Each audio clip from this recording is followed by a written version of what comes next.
KGH హాస్పిటల్లో junior డాక్టర్ల ధర్నా. కలకత్తాలో జూనియర్ డాక్టర్పై జరిగిన దాడిని ఖండిస్తూ కేజీహెచ్లో జూనియర్ డాక్టర్లు ధర్నా. గతంలో ఢిల్లీలో జరిగినటువంటి రేప్ కేసులో 2013 నిర్భయ చట్టాన్ని తీసుకొచ్చిన ఆడవారిపై దాడులు ఆగడం లేదు. డాక్టర్లను దేవుళ్లుగా భావించే ఈ సమాజంలో డాక్టర్లకే రక్షణ లేకపోతే ఎలా అంటూ జూనియర్ డాక్టర్లు ప్రశ్నిస్తున్నారు. కలకత్తాలో డ్యూటీలో ఉన్న డాక్టర్పై ఇంత దారుణంగా దాడి చేసి అమానుషంగా రేప్ చేసి చంపేయడం దారుణమని జూనియర్ డాక్టర్లు ఆవేదన వ్యక్తం చేస్తున్నారు. ఇదిలాగే కొనసాగితే నైట్ డ్యూటీ చేసే మహిళా డాక్టర్లకు రక్షణ కల్పించేది ఎవరు అంటూ ఇకనైనా నిర్భయ చట్టాలు లాంటి బలమైన చట్టాలను తీసుకువచ్చి మాకు తగు రక్షణ కల్పించాల్సిందిగా డిమాండ్ చేస్తున్నారు. మా primary and most important demand, మేము పనిచేస్తున్న చోట, మేము ప్రాణాలను కాపాడుతున్న చోట మా ప్రాణాలకు రక్షణ కల్పించాలి. ఆ ఒక్క పదమే మేము చెప్తున్నాము.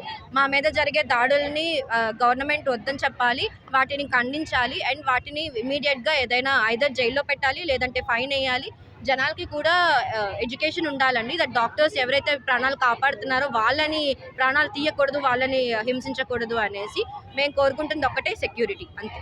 ఇప్పుడు మీరు ప్రాణాలు రక్షించే డాక్టర్లు మీరు ఇలా రోడ్ల మీదకి వచ్చి ధర్నా చేస్తున్నారు. దానివల్ల ఇప్పుడు గవర్నమెంట్ హాస్పిటల్కి చాలా మంది పేద ప్రజలు వస్తున్నారు, వాళ్ళు ఇబ్బందులు పడే అవకాశం ఉంది. మేము ప్రస్తుతానికి స్ట్రైక్ చేస్తున్నది ఎమర్జెన్సీ సర్వీసెస్ ఏమీ ఆపలేదండి. మేము డాక్టర్స్గా మాకు మనుషుల ప్రాణాల మీద చాలా చాలా ఎక్కువ మక్కువ ఉంటుంది. సో మేము ఎమర్జెన్సీ సర్వీసెస్ ఈరోజు ఒక్కటి కూడా ఆపలేదు. సమస్తం జరుగుతున్నాయి కేజీహెచ్లోని.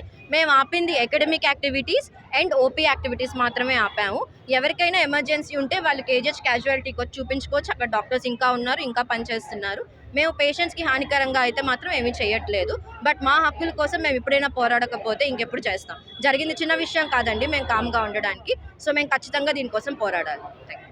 డాక్టర్స్ అందరూ స్ట్రైక్ లో ఉన్నారండి. వెస్ట్ బెంగాల్లో జరిగిన heinous crime on women post graduate is very very condemnable.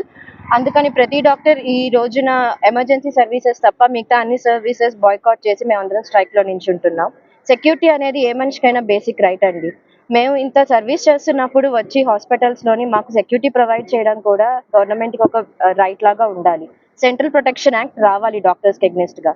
ఈ ఒక్క యాక్టే కాదండి, ప్రతి వారం ప్రతి నెల కూడా గవర్నమెంట్ హాస్పిటల్స్లో డాక్టర్స్ మీద వైలెన్స్ అనేది జరుగుతూనే ఉంటుంది. దాన్ని ఖండించాలి అండ్ మాకు సెక్యూరిటీ పెంచాలి. మాకు అట్లీస్ట్ వర్క్ ప్లేసెస్లో అయినా కూడా మేము సెక్యూర్గా ఫీల్ అవ్వకపోతే మేము వర్క్ ప్లేసెస్లో అయినా ఎలా పని చేయగలం? అండ్ ఇంత దారుణమైన విషయం జరగడం అనేది చాలా ఘోరం అండి, అది కూడా ఒక ఉమెన్ డాక్టర్ మీద.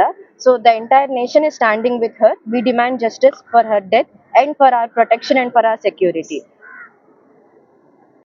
ఇప్పుడు కలకత్తాలో జరిగిన విషయం తీసుకుంటే, ఆ అమ్మాయి నైట్ టైం వర్కింగ్ ప్లేస్లో హాస్పిటల్లో పడుకుని ఉండగా ఒక వ్యక్తి లోపలికి ఎంటర్ అయ్యి అతి దారుణంగా హింసించి రేప్ చేసి చంపడం జరిగింది.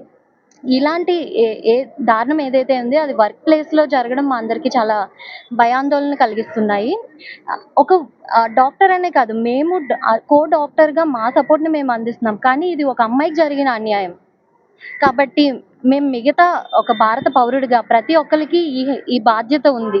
ప్రతి ఒక్కరూ ఆ అమ్మాయికి సోషల్ మీడియాలో కానీ ఏదో విధంగా వాళ్ళు చేయాల్సిన సపోర్ట్ని వాళ్ళు అందించాలి. అండ్ ఈ ఈ విషయం మీద ఒక మనిషిని అయితే అరెస్ట్ చేయడం జరిగింది, కానీ అందులో ఇంకా మిగతా విచారణ జరిపి అందులో ఇన్వాల్వ్ అయి ఉన్న వేరే వాళ్ళని కూడా తగిన యాక్షన్ తీసుకోవాలని మేమందరం మా డిమాండ్స్ అండ్ మేమందరం కోరుకుంటున్నాం. ఇమీడియట్గా ఏదో ఒక యాక్షన్ అయితే వాళ్ళ మీద తీసుకోవాలి. ఇక్కడ కేజీహెచ్లో పరిస్థితి ఎలా ఉంది? మరి లేడీ డాక్టర్స్ విషయంలో కానీ మీ ట్రైనీ డాక్టర్స్లో ఎలాంటి ప్రొటెక్షన్ మీరు ఫీల్ అవుతారు? ఎలాంటి లోపాలు మీరు చూసారు? ఇప్పుడు అక్కడ జరిగింది వర్క్ ప్లేస్లో జరగటం వల్ల అది కూడా ఆ మనిషి ఒక పోలీస్ సివిక్ వాలంటీర్, అంటే భద్రత కల్పించాల్సిన వాళ్ళే ఆ అమ్మాయి భద్రత భంగం కలిగించారు. కాబట్టి ఎవరికైనా భయం ఉంటుంది. ఇప్పుడు ఎలా ఉందో పక్కన పెడితే ఎప్పుడు ఏం జరుగుతుందో అన్న భయం మాలో అందరికీ ఆందోళన కలిగించింది.